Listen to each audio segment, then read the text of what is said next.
मानव सभ्यता ने अपने आरंभ से लेकर आज तक लाखों वर्षों की इस यात्रा में विभिन्न प्रकार की तरक्कियां की है। एक समय था जब हम जंगलों में रहते थे, कोई सभ्यता का नामो निशान नहीं था, कच्चा खाते थे, कच्चा जीवन होता था, घूमते फिरते रहते थे, आदि मानवों का जीवन था। तब से लेकर आज तक, जहां आज हम आर्टिफिशियल इंटेलिजेंस की बात कर रहे हैं, चंद्रमा पे जाने की बात कर रहे हैं, इंटरनेशनल स्पेस स्टेशन बना रहे हैं, एक दूसरे पे आधिपत्य के लिए लड़ाइयाँ लड़ रहे हैं, हमारे पास परमाणु बम है, हमारे पास हाइड्रोजन बम है, हमारे पास न्यूक्लियर बम है, हम एक दूसरे के मुल्कों को तहस नहस करने में लगे हैं। इतनी सारी तरक्की के बावजूद एक सवाल आज भी मनुष्य के जेहन में, मनुष्य की खोजों में, मनुष्य के आविष्कार में, मनुष्य की जिज्ञासा में और तमाम प्रकार की प्रगति के प्रतिमानों से बाहर है। वो सवाल है जीवन और मृत्यु का सवाल।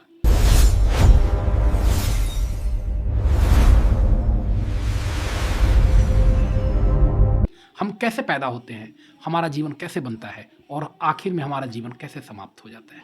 आज से कुछ दिन पहले जब 31 वर्ष के हरीश राणा 24 मार्च 2026 को अखिल भारतीय आयुर्विज्ञान संस्थान में अंतिम सांस लेते हैं तो एक बहस पैदा हो जाती है। वो बहस ये है, वो डिबेट ये है कि कौन जिएगा और कौन मरेगा, किस तरीके से जिएगा और किस तरीके से मरेगा, ये कौन तय करेगा। और यहीं से एक बहस निकलती है जिसको हम कहते हैं इच्छा मृत्यु का अधिकार। भारत में इच्छा मृत्यु को कुछ शर्तों के साथ अलाउ किया गया है।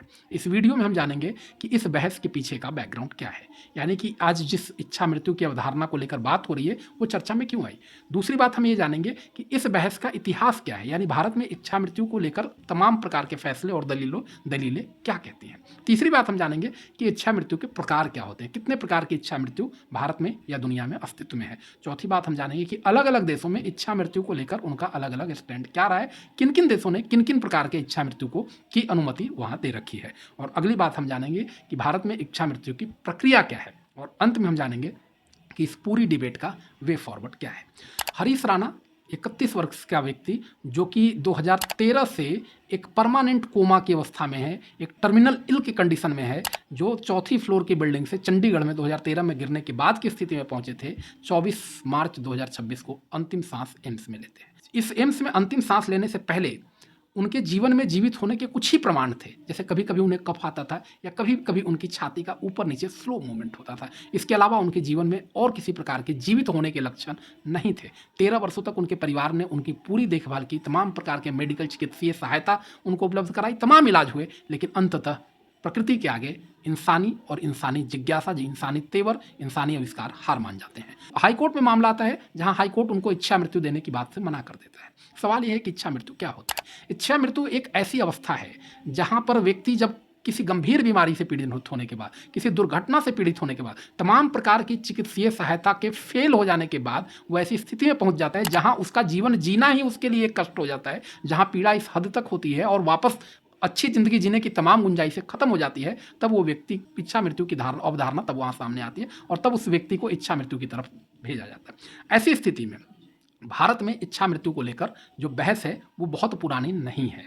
आपने सुना होगा अरुणा शानबाग का एक केस 2011 में आता है। जब सुप्रीम कोर्ट ने हरीश राणा के केस पे सुनवाई शुरू की तो उन्होंने 11 मार्च 2026 को सुप्रीम कोर्ट के 2018 के common cause versus union of India के फैसले को आधार बनाया। 2018 में common cause versus union of India के फैसले में सुप्रीम कोर्ट ने पहली बार भारत में पैसिव इथुनेजिया यानी कि निष्क्रिय इच्छा मृत्यु की बात की थी और पैसिव इथुनेजिया की इजाजत दी थी। इस केस में सुप्रीम कोर्ट ने पैसिव इथुनेजिया के लिए कुछ दिशा निर्देश भी जारी किए थे, यानी कि कुछ गाइडलाइन सुप्रीम कोर्ट ने निष्क्रिय इच्छा मृत्यु के लिए जारी किए थे। इसी केस में 2018 के कॉमन कॉज के केस में सुप्रीम कोर्ट ने एक्टिव इथुनेजिया यानी कि सक्रिय इच्छा मृत्यु को मना कर दिया था और कहा था कि हम सक्रिय इच्छा मृत्यु भारत में अलाउ नहीं कर सकते। यहां से दो चीजें तय होती है। पहली बात है कि इच्छा मृत्यु के प्रकार क्या क्या है। जब असाध्य और गंभीर स्थिति में जीवन समाप्त करने की अनुमति दी जाती है तो उसके दो तरीके होते हैं।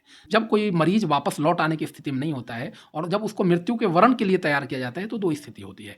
एक को हम बोलते हैं सक्रिय इच्छा मृत्यु यानी कि एक्टिव यूथनेजिया और दूसरे को बोलते हैं निष्क्रिय इच्छा मृत्यु यानी कि पैसिव यूथनेजिया। एक्टिव यूथनेजिया का मतलब है शरीर में बाहर से कुछ सक्रिय चीज तत्व का प्रवेश कराना जिससे वो व्यक्ति उस मर्मांतक पीड़ा से मुक्त होकर मृत्यु को गरिमापूर्ण मृत्यु को सम्मानपूर्वक हासिल कर ले। इसमें हम किसी भी प्रकार का इंजेक्शन या किसी प्रकार की दवाइयों का प्रयोग करते हैं। भारत में सुप्रीम कोर्ट ने इसे सरासर बैन कर दिया है। इच्छा मृत्यु का जो दूसरा प्रकार है वह है निष्क्रिय इच्छा मृत्यु यानी कि पैसिव इथनेजिया। पैसिव इथनेजिया का मतलब यह है कि जो मरीज जो मर्मांतक पीड़ा से पीड़ित है और वो कोई लाइफ सपोर्ट सिस्टम पे टिका हुआ है, जैसे कोई वेंटिलेटर पे टिका हुआ है, बाहर से फूड या बाहर से एनर्जी पाइप या किसी चीज़ पे टिका हुआ है, उस बाहर से टिके हुए चीज़ को खत्म कर देना। यानी कि व्यक्ति जिस लाइफ सपोर्ट सिस्टम पे टिका हुआ है उसको वापस उसके प्राकृतिक अवस्था में छोड़ देना, और वो तब जब उसके वापस लौटने की गुंजाइश जीवन में ना हो, तब ऐसे करके धीरे धीरे धीरे व्यक्ति निष्क्रिय इच्छा मृत्यु को प्राप्त करता है। इन दोनों ही कंडीशन में भारत में कोई कानून नहीं है। अब तक भारत में जो कुछ भी फैसले होते हैं वो सुप्रीम कोर्ट के दिशा निर्देश और उसके आदेशों से बाध्य होते हैं। अलग अलग देशों में इसके बारे में क्या स्थिति है। भारत में मैंने आपसे पहले ही कहा कि एक्टिव इथुनेजिया यानी सक्रिय इच्छा मृत्यु नहीं है, लेकिन दुनिया के कुछ देशों में दोनों ही हैं। स्विट्जरलैंड जैसे देशों, बेल्जियम में, नीदरलैंड में, ऑस्ट्रेलिया में, लग्जमबर्ग में दोनों ही प्रकार की इच्छा मृत्यु अलाउ है। अब इस हमारे सामने सवाल ये पैदा होता है कि इस इच्छा मृत्यु की हमारी यात्रा क्या रही। पहली बार भारत में इथुनेजिया के लिए, भले ही हरीश राणा को वो पहले व्यक्ति हैं जिनको इस सुप्रीम कोर्ट के दिशा निर्देश के तहत मृत्यु के वर्ण का अधिकारी माना गया, लेकिन इसकी चर्चा सबसे पहले 1996 में ज्ञान Kaur versus state of Punjab के मामले में होती है। ज्ञान कौर वर्सेज स्टेट ऑफ मामले में सुप्रीम कोर्ट ने कहा कि आर्टिकल 21 यानी कि जीवन के अधिकार में मृत्यु का अधिकार शामिल नहीं है। अर्थात ज्ञान कौर वर्सेज पंजाब के मामले में सुप्रीम कोर्ट ने किसी भी प्रकार की इच्छा मृत्यु के फैसले को सरासर खारिज कर दिया और यह कहते हुए मना किया कि ये हमारे जीवन जीने के अधिकार में नहीं आता है। 2011 में अरुणा शानबाग का मामला, जो मुंबई की एक नर्स थी जिनके साथ दुष्कर्म करते हुए जिनके शरीर में भयंकर चोटें आई और बहुत लंबे समय तक बीमार रही, पहली बार सुप्रीम कोर्ट ने निष्क्रिय इच्छा मृत्यु को मान्यता दी। सुप्रीम कोर्ट ने कहा कि कुछ परिस्थितियों में गरिमापूर्ण मृत्यु भी राइट टू लाइफ के अंतर्गत आता है। यानी कि राइट टू लाइफ में जीवन जितना महत्वपूर्ण है उतना ही महत्वपूर्ण गरिमापूर्ण मृत्यु है। अगर कोई व्यक्ति इस स्थिति में पहुंच गया हो कि जहां पे बिल्कुल उसके वापस आने की गुंजाइश नहीं हो, तब निष्क्रिय इच्छा मृत्यु पे विचार किया जा सकता है। और उस संदर्भ में भी सुप्रीम कोर्ट ने एक्टिव इथुनेजिया यानी सक्रिय इच्छा मृत्यु को मना कर दिया था 2011 में। 2018 में यह मुद्दा तीसरी बार कोर्ट के सामने आता है। 2018 में common cause versus union of India के मामले में एक संवैधानिक बेंच बैठती है और इच्छा मृत्यु के मामले पे विचार करती है। 2018 के कॉमन कॉज के मामले में सुप्रीम कोर्ट इस फैसले पे निष्कर्ष पे पहुंचती है कि मृत्यु का अधिकार भी और गरिमापूर्ण मृत्यु का अधिकार भी आर्टिकल 21 में शामिल है। यानी आर्टिकल 21 को विस्तारित करते हुए सुप्रीम कोर्ट कहता है कि वैसी स्थिति में जब कोई व्यक्ति लाइफ सपोर्टिंग सिस्टम के सहारे जी रहा है, अगर वो लाइफ सपोर्टिंग सिस्टम ना हो तो प्राकृतिक मौत की तरफ जाएगा और उसके वापस लौट आने की कोई संभावना नहीं बची है, तब हमें इच्छा मृत्यु और वो खास करके पैसिव इच्छा मृत्यु की तरफ जाना चाहिए। इसी केस में सुप्रीम कोर्ट ने एक महत्वपूर्ण इंटरफेरेंस ड्रॉ किया और सुप्रीम कोर्ट ने लिविंग विल का कॉन्सेप्ट दिया। और उस लिविंग विल के कॉन्सेप्ट के थ्रू सुप्रीम कोर्ट ने कहा कि अगर कोई व्यक्ति अपनी अच्छी स्थिति में, जब वो डिसीजन लेने की स्थिति में हो और जब वो डिसीजन लेने की स्थिति में कोई लिविंग विल साइन करता है, तब उस लिविंग विल को मान्यता दी जाएगी। और उसके अनुसार जब वो टर्मिनली इल हो जाता है, काफ़ी बीमार पड़ जाता है, लौटने की स्थिति में नहीं होता, तब उस लिविंग विल के हिसाब से फैसला लिया जाएगा। 2023 में सुप्रीम कोर्ट ने इस लिविंग विल को काफ़ी सरल बनाया और आगे चल के इसी के अनुसार चीज़ें होने लगी। भारत में पैसिव इथुनेजिया यानी कि निष्क्रिय इच्छा मृत्यु का प्रक्रिया क्या है, कैसे ये पूरा होता है। 2024 में केंद्रीय स्वास्थ्य मंत्रालय ने, जब 2023 में सुप्रीम कोर्ट ने एक फैसला दिया कि हम पैसिव इथुनेजिया की प्रक्रिया को सरल करना चाहते हैं, तब जाकर स्वास्थ्य मंत्रालय ने एक गाइडलाइंस तैयार की। इस गाइडलाइंस के 4 चरण हैं। पहला चरण यह है कि उपचार करने वाला डॉक्टर, यानी जिस डॉक्टर से आप इलाज करा रहे हैं, वो डॉक्टर को अब ये लगने लगा कि तमाम उपचार के बाद भी कोई उम्मीद शेष नहीं है, तब वो डॉक्टर आगे की कार्रवाई के लिए रिकमेंड कर सकता है। यानी पहला चरण उस फिजिशियन को तय करना है जो पेशेंट के साथ लंबे समय से जुड़ा हुआ है। जब वो फिजिशियन रिकमेंड कर देगा तो दूसरे चरण में एक प्राइमरी बोर्ड बनेगा। यह प्राइमरी बोर्ड उस उपचार कर रहे डॉक्टर और जिस बीमारी से वो पीड़ित है उससे संबंधित 2 सब्जेक्ट एक्सपर्ट होंगे और उन सब्जेक्ट एक्सपर्ट के पास कम से कम उस फील्ड में 5 साल का अनुभव होना चाहिए।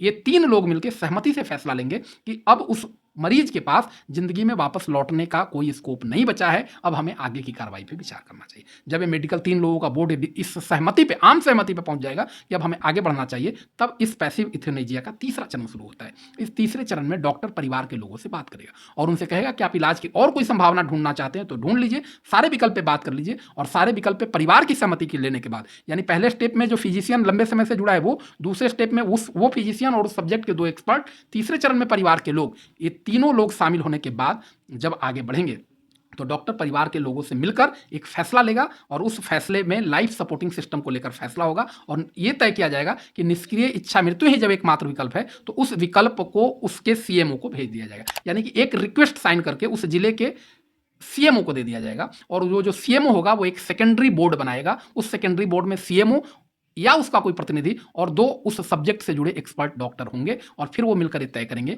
कि अब निष्क्रिय इच्छा मृत्यु ही एकमात्र विकल्प है। इस विकल्प को जिले के मजिस्ट्रेट को भेज दिया जाएगा और इस प्रकार से पैसिव इथुनेजिया की ये प्रक्रिया पूर्ण होगी।